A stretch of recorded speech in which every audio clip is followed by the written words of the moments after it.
On January 3rd, 2026, the U.S. military conducted a strike on Venezuela and captured President Nicolas Maduro and his wife Celia Flores.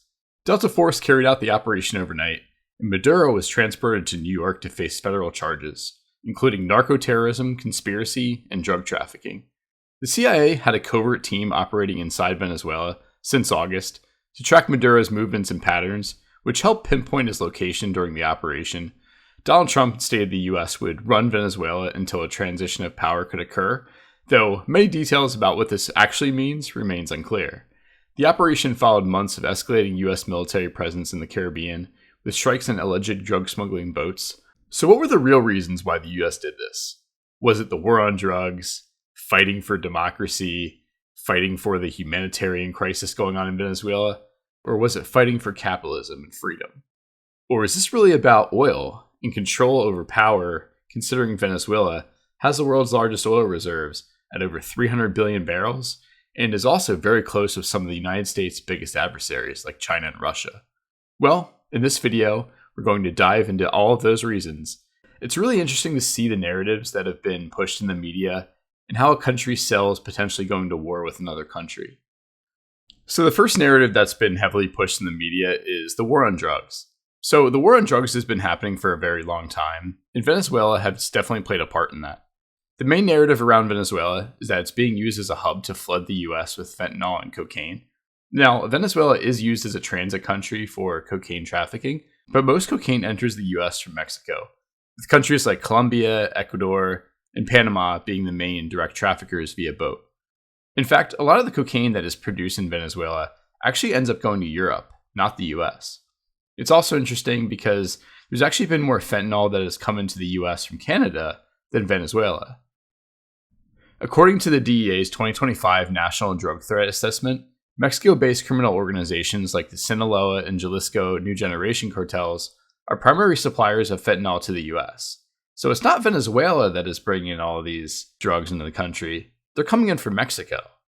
Now, part of getting the public on your side with invading a country like Venezuela is to frame something as a much bigger problem than it is. Now, I'm not saying that Venezuela hasn't played a part in the drug trafficking that's coming into the US, but they're definitely not the main culprit. So when Trump got signed into office for his second term, he signed an executive order to label drug cartels as foreign terrorist organizations. U.S. authorities identified Maduro as the head of a network of high-ranking Venezuelan military and government officials allegedly involved in cocaine trafficking. They also alleged that Maduro provided law enforcement and logistical support to international cartels, and Maduro allegedly sold Venezuelan diplomatic passports to drug traffickers and used diplomatic cover for planes to move drug proceeds from Mexico to Venezuela without inspection. Now, when you call something a drug problem, it's kind of like a local police issue. But if you call something narco-terrorism, then that becomes a much, much bigger issue, and that becomes a pretense for a war. So the U.S. reclassified the threat from a drug issue to narco-drug terrorism, and this is about stopping the war on drugs. And this is a very powerful message because who doesn't want to stop hard drugs from coming into their country? I mean, a lot of people will get behind that. But if this was really about the war on drugs, the U.S. wouldn't have pardoned ex-Honduran President Juan Orlando Hernandez, despite his 45-year sentence for drug trafficking. But a lot of people are going to say, well, the war on drugs doesn't really affect me, so they don't really care so much. So then there's a second narrative that may appeal to some people more from an economic standpoint. The second narrative that's been pushed by the media is that we need to save Venezuela from its socialist self. Venezuela collapsed because of poor planning and bad government control and bad hyperinflation that's made their currency worthless. And that goes back even before Maduro, when Chavez was the leader. And their currency has become virtually worthless, and hyperinflation has impacted and eroded the entire country, and millions of people are fleeing Venezuela. Venezuela was struggling for a very long time, but the U.S. actually placed 160 different sanctions on Venezuela. Essentially, the U.S. did not want it to trade with other countries.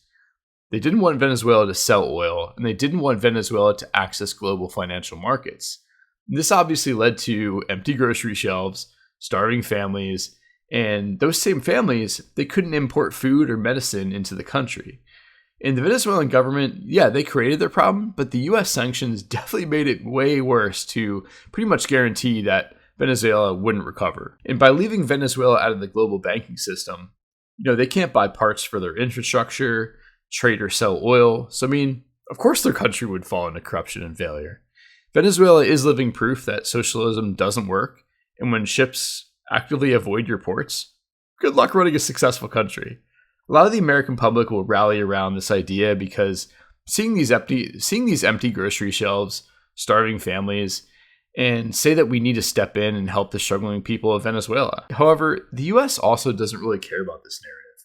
Now, if the war on drugs narrative and the socialism narrative didn't win you over, this next narrative will get a lot more people on board. So the third narrative is that we're fighting for freedom and democracy. And I think this is the biggest reason that it appeals to Americans from a moral perspective. It makes you feel like a great person for supporting. And I really think this is the narrative that I think a lot of Americans will get behind. I think it's part of human nature to stand up when people are being destroyed by a dictator.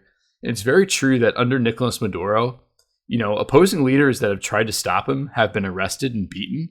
Protesters have been crushed. Elections have been heavily monitored and rigged. And people that have tried to stop Maduro, like I said, have been beaten to a pulp. And people are literally starving. So it makes perfect sense that people would get upset about these things and want to protect Venezuela and fight for freedom and democracy. However, the United States doesn't care about any of those things when human rights violations come from countries that support U.S. interests. A great example would be Saudi Arabia. Saudi Arabia has an authoritarian government. There's no free speech. There's a lot of human rights abuses like torture and arbitrary detention. But like I said, the U.S. doesn't care about those things because, the Saudi Arabia, they buy U.S. weapons. They have oil reserves. They trade oil in U.S. dollars. That's a big one. They align with U.S. regional interests. And most importantly, they don't challenge U.S. authority. And the U.S. is extremely selective about who gets to have power. When Russia, China, and other adversaries commit human rights violations, it's suddenly a problem. When countries that are our allies like Saudi Arabia, Qatar, Egypt, when they commit human rights violations, we look past it and we see them as more of a partner. Now, all of these three reasons will convince a lot of people, and some of them definitely have merit, but in my opinion, those aren't the real reasons for the US invading Venezuela. I think the real reason comes down to control over oil and the control over power and influence. What I mean by that is who gets to decide the price of oil and the price and the strength of a currency. It's not necessarily that the US needs oil from Venezuela. The US actually produces the most amount of crude oil in the world, and it's also in the top 10 countries with the highest oil reserves. But they want to control the influence over the price of oil and the currency in which oil is traded. This is very, very important, and traditional media is not really telling you. The US has relied on the strength of the US dollar for a very long time, and the US feels that it's losing global power. If you think about it, China is signing oil deals in yuan backed by gold. Russia is selling oil through its own payment networks. Every dollar that's traded through the petrodollar has strengthened the United States leverage.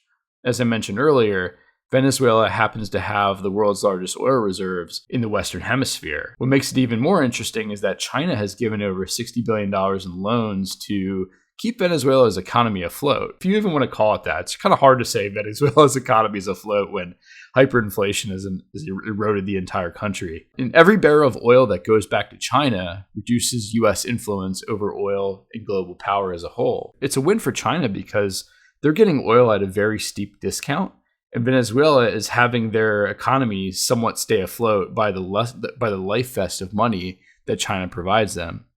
And this $60 billion is the money that we know about that China is giving them. It could be a lot more. And part of the reason why the U.S. invaded Venezuela and captured Nicolas Maduro isn't so much about him being a dictator or a narco-terrorist. It's a signal to the world that even though the U.S. can't control everything, they still have power and they'll punish those who step out of line that go against the U.S.'s interests. Also, from a geographical sense, the United States is the biggest superpower in the Western Hemisphere, and they don't want China, their biggest adversary, to have such a high degree of influence over the country that has the world's largest oil reserves and needs to regain control of that. However, the harder the U.S. puts pressure on Venezuela and makes their life an absolute hell by pushing them out of the dollar system, Venezuela partners with countries like China, Iran, and Russia.